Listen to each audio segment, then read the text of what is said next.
Faut à tout prix que je vous raconte, parce que là je me suis rappelé d'un truc, je me suis dit oh non c'est pas possible, je l'ai pas encore raconté, il faut à tout prix que je le raconte. Où que je travaillais avant, il y avait un monsieur qui passait régulièrement, il me faisait un peu peur. Pourquoi qu'il me faisait peur? Il venait en magasin, d'accord, déjà juste lui, il me faisait peur.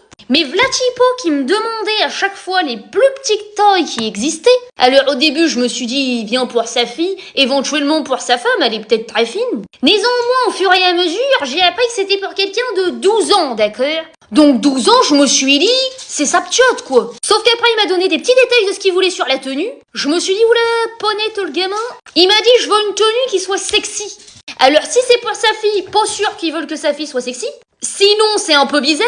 Et si c'est pas pour sa fille, c'est inquiétant aussi. Parce que le mec il avait 40 ans. C'est pas un gamin de 14 ans qui vient acheter pour sa copine et qui est déjà un peu précoce, le gamin. Non, il avait au moins 40 ans, le mec. Et v'là pas qu'il achetait que des jupes, que des crop tops, des trucs hyper décolletés. Le problème, c'est qu'en tant que vendeuse, qu'est-ce que vous voulez que je dise, moi? Alors je le regardais bizarre, parce que c'est tout ce que je pouvais faire. Mais je peux vous dire qu'à chaque fois qu'il venait en magasin, je faisais en sorte qu'il me voie pas,